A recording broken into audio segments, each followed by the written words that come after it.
I'm Ethan, and after a long and busy 2 years, here I am doing YouTube again. College is still just as time consuming as it was, if not more so, since we don't have COVID anymore. But I've just been bored of my usual day-to-day life, and I thought what better way to revitalize my engagement with media than to bring back the reviews. Think about things critically instead of just enjoying them. Well, not that I don't enjoy them when I think critically, but I digress. Let's call this sort of season 2, unless I did that joke already in a previous video, in which case this is season 3. I don't know, but what better way to start this season than to look back over the past year and discuss what the best film was. You've heard of the Oscars, the Grammys, the Emmys, and the Tonys. Now get ready for my one true award, the Namies. I'll be going through 5 movies released in 2022 that I watched, giving a short synopsis and a few of my opinions. And the winner gets a full review at the end of the video. Let's start chronologically with The Batman by Matt Reeves. Now, the 1989 Batman was campy and very much a superhero movie. He had his gadgets, he had the big rubber suit, and the villains felt over the top and very comic-y. Christopher Nolan's Batmans were these badass Hollywood action movies. It's a very serious take on the character, but not realistic serious.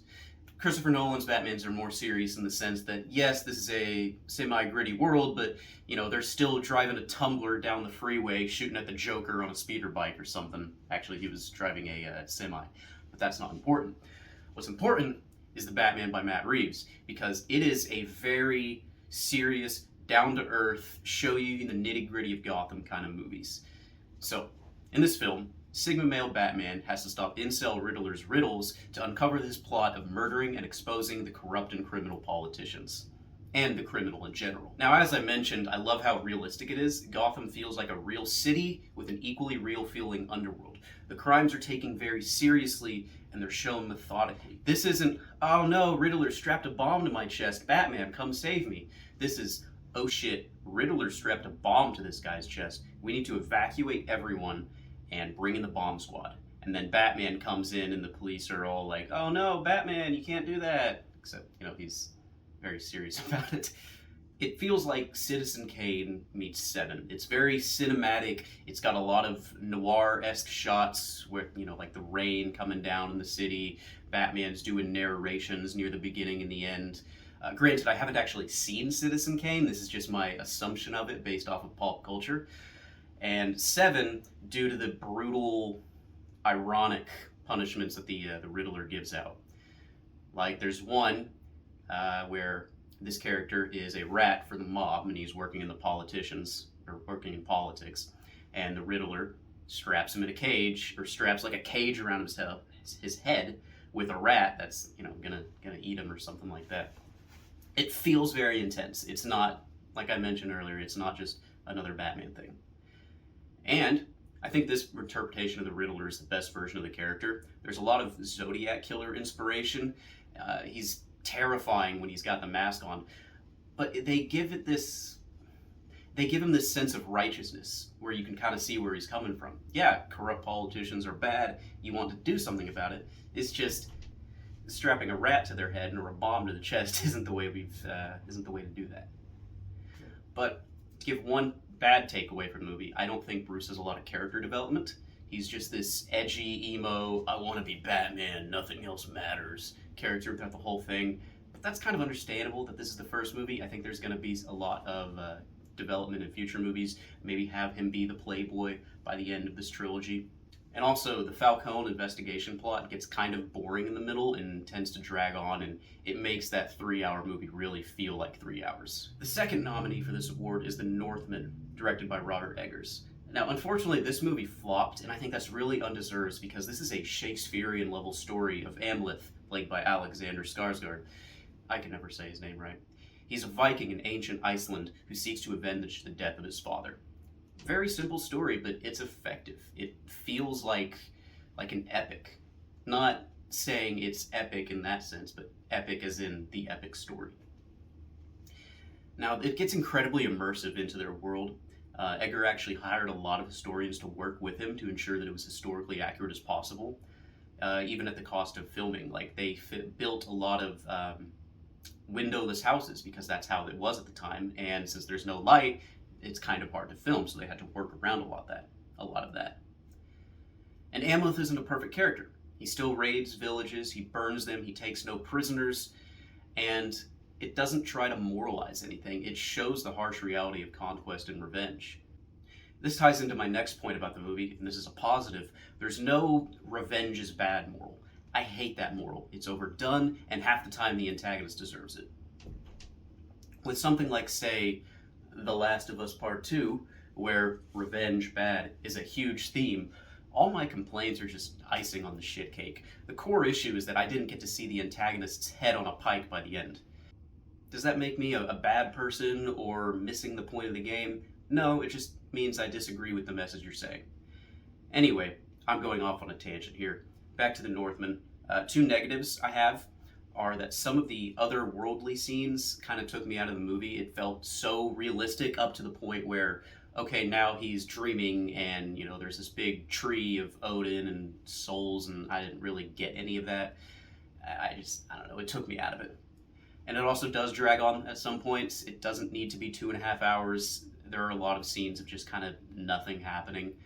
But, that's not even that big of a complaint, really. But to end on a positive note, the ending fight scene is this long, epic sword fight that deserves to go down in cinema history. Like, it is textbook example of iconic scenes and good cinematography, and they got like these silhouettes of them, like they're not actually fighting, it's like they're silhouettes with a bright background. It's just so cool. Watch the movie. That end fight scene makes up for the entire movie, which was already a great movie, so I don't know why I said that. Next movie. The next movie is Top Gun Maverick, done by Joseph Kosinski. Wait. Top Gun Maverick is no longer a nominee on this list. Why is that? Well, after I'd finished editing literally the entire video, I realized there was one more movie that I think deserved a spot. Everything Everywhere All at Once. And Top Gun Maverick was kind of the lowest on that for me. I was basically going to say it's a really cool blockbuster action movie, but nothing more than that. Everything Everywhere All at Once is more than that. So it's an A24 movie, which means that it's either going to be a very deep, emotional, heartfelt, creative film, or it's going to be one of the weirdest, worst things you've ever seen. Thankfully, this falls into the former. So it follows Evelyn, I think it's Wong, it's either Wong or Wang. Evelyn, she runs a failing laundromat, and she has a strained relationship with her family. Her husband, Waymond, who's actually played by, I believe it's Ke Huy Quan. He was Short Round in Indiana Jones. And I think he won a Golden Globe for this movie recently, so good for him. He deserved it. And they have their daughter, Joy. So her family's not really functioning that well. Well, her husband and daughter are. She's just kind of out of it. Her husband is a fun, kind of childish character, but in a good way. And he always sees the good in things.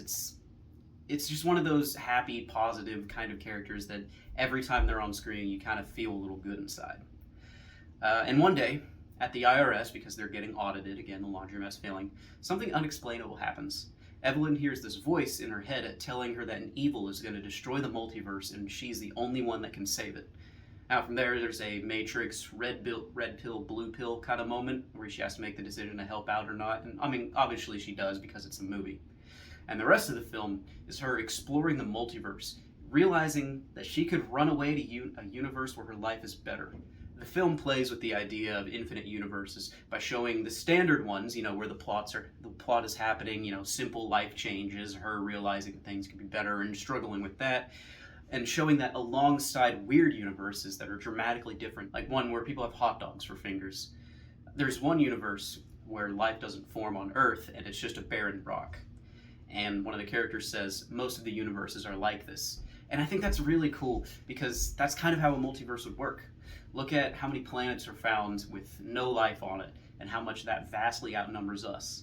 The same principle applies here. Sure, there's probably infinite different possibilities of ways, life could have evolved, or you go into the grocery store gone a different way, but there are infinitely more where just nothing happens at all. I really like the sci-fi concept of a multiverse. It's an idea that can open itself to an anything goes style of writing, and that's when a good writer can really let their creativity shine. Everything Everywhere is a film that's as funny as it is heartfelt. Evelyn's journey through the multiverse is a wild ride and absolutely worth the watch. I highly recommend watching it. Our fourth nominee is Bullet Train, directed by David Leitch. Now, in this one, this is another action movie, but I think it stands above Top Gun Maverick. It's stylized, it's fast-paced, it's fun. I feel like it's a lot more memorable than another generic military movie. Again, Top Gun was still an awesome film. Brad Pitt is the main character, and he plays Brad Pitt, as he does in every movie. His actual character's name is Ladybug, but he's still just that charismatic, laid-back, kind of unwilling action hero. He's just fun to watch in everything. Brad Pitt's great. He's one of my favorite actors. In it, he is an assassin, and he has this interesting quirk of never intending on killing people. It just happens around him, so he always accidentally kills. So he's tasked with finding and securing this MacGuffin briefcase on a bullet train, and he's met with equally colorful adversaries who are also trying to get this MacGuffin briefcase. The rest of the cast is actually as fun to watch as Brad is. My favorite is Lemon, played by Brian Tyree Henry. And he's constantly referencing Thomas the Tank Engine, of all things, throughout the film, and he keeps labeling characters from the show. You know, he's like, "Oh, you're a bad guy, you're a diesel." And he gives him like a little diesel sticker. I did not expect that going in, and my dad and I were laughing our asses off. It was funny.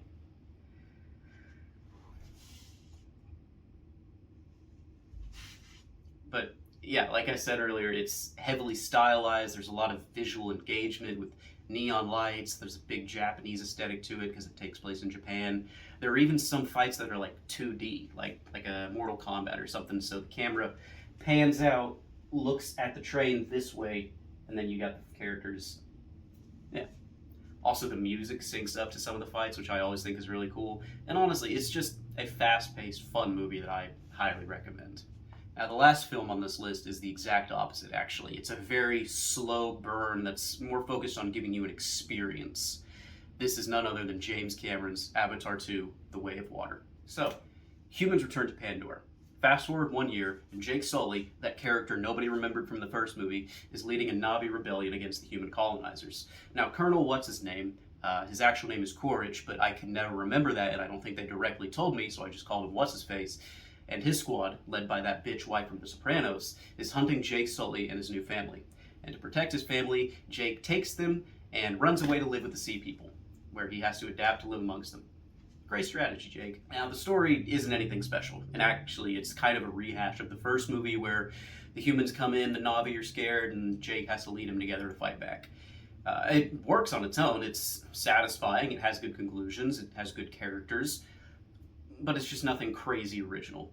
And it actually feels a bit more like a setup movie for the rest of the franchise, which is kind of what he was intending, because he was saying that, if this doesn't do good, we're not going to do 3, 4, and 5. Or 4 and 5, or something like that. But where the movie does shine is that it's an artistic visual masterpiece. I mean, the CGI and motion capture looks so good, you could probably convince a kid Na'vi are real. I mean, there are some moments where it slows down. The frame rate will change, which is actually kind of weird, and that's kind of how you know when you're in one of these scenes. And it'll switch to like Ultra HK, Ultra 8K, whatever video, extreme realism on the faces. It's something you have to see for yourself. Like, words cannot describe how good Avatar 2 looks. Although those frame changes, every once in a while, they're a bit jarring. You notice them, and some people actually say they got a little sick from it. I didn't. I was all right with them, but it's still just a little weird. I don't see a need to change the frames like that, unless it was probably so the whatever was rendering it could run better. Going back to the story, I really like Jake Sully's kids.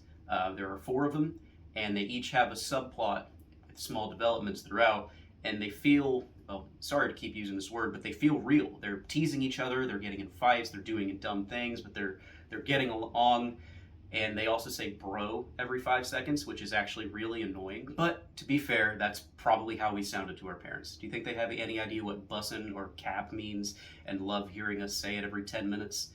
No. So I can kind of give that a pass. Another negative about the film is that the second act drags on. Like, there's this whole whale hunting arc, which is necessary to the plot, but it's just so slow. It really makes you feel that 3 hours. That being said, I loved watching this movie, and I think that it deserves the billions of dollars that it's going to get in the box office. If Avatar 3 and 4 and 5 are just as good, Avatar as a pentology deserves to be up in the likes of Star Wars, Lord of the Rings, and Harry Potter. Hey, jarring jump cut. My light bulb died and I had to run to Walmart, so now the whole camera and setup is probably completely different than it was 10 seconds ago. But whatever, let's get on to the winner of the Namies. And that will be, drumroll please, The Batman. Now, I mentioned that I loved that it was realistic and that Riddler's interpretation was my favorite version of the character. Even though it's completely different, I think you can change a character so well that it can be better than the source material, though that is extremely, extremely rare. And I mentioned that I didn't like that Bruce had little character development and that the Falcone plot went on too long. But let's talk about some smaller notes for this review. So, Bruce and his monologues. It starts off at the beginning.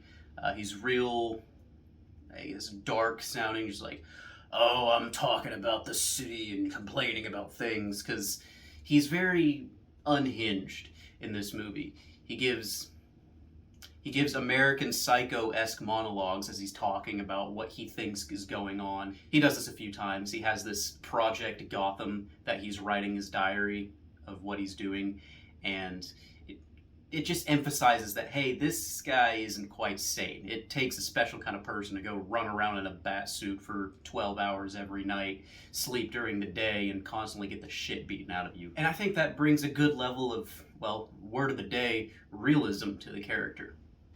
I also like that the movie brings the detective element back to the screen for the first time in, actually, probably since like the 60s. Batman really hasn't been a detective in anything outside of, say, the animated series or the Arkham series.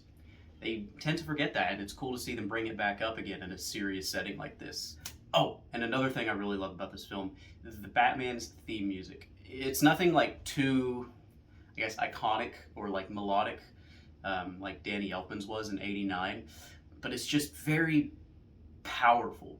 It's just 5 notes. I mean, there's more to it, but most of the time they only play through the first like 5 or so. Every time he's emerging from the shadows, and oh my god, it's so cool. Especially there's one scene at the end of he's chasing Penguin on the highway, and the car is upside down, and he's like walking towards the car with a bunch of fire. Oh, it's just, you really gotta watch this movie, man. But I have one additional complaint, and that's Bruce's relationship with Catwoman. The actual character of Catwoman is alright. I mean, I don't know, she serves the purpose. She's a cat burglar, she flirts with Bruce a little bit, she gets her way, only invested in her own self-interest. It's whatever, but I don't know, it just comes out of nowhere. There's no chemistry between the two, and then all of a sudden they're all lovey-dovey. It feels like it's done just because that's how the two characters are written, and they've already shown they can break away from a traditional character mold. I feel like you could break away from this plot that's done in every single film or show or whatever that has these two characters. She also has this really cringy line. She's talking about like Falcone and mobsters and, you know, the heads of Gotham. She just describes them as it's white privileged rich assholes, and that feels so 20th century. Like they're really interjecting that line in there, and I don't know if it just doesn't fit with the theme of the movie. It kind of takes me out of it. It's just cringy. But, I mean, it's one line out of, like, hundreds in the movie. You can kind of sweep that under the rug. Speaking of villains, although Catwoman isn't usually a villain, it's more like an anti-hero thing, but that's not the point. Penguin. Colin Farrell is really good Penguin, and I think he's better than Danny DeVito. Sorry. Although, I don't know if that's actually a controversial take or not, but Danny DeVito is Danny DeVito, so you gotta put him at number 1 in everything, right?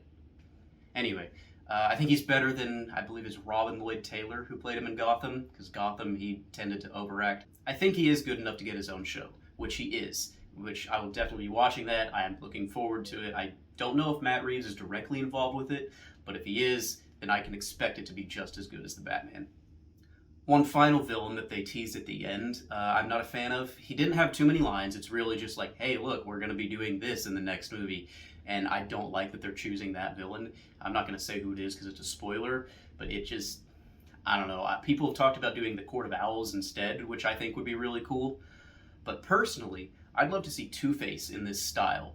I think they could do a really cool take on, corruption in the banks, maybe.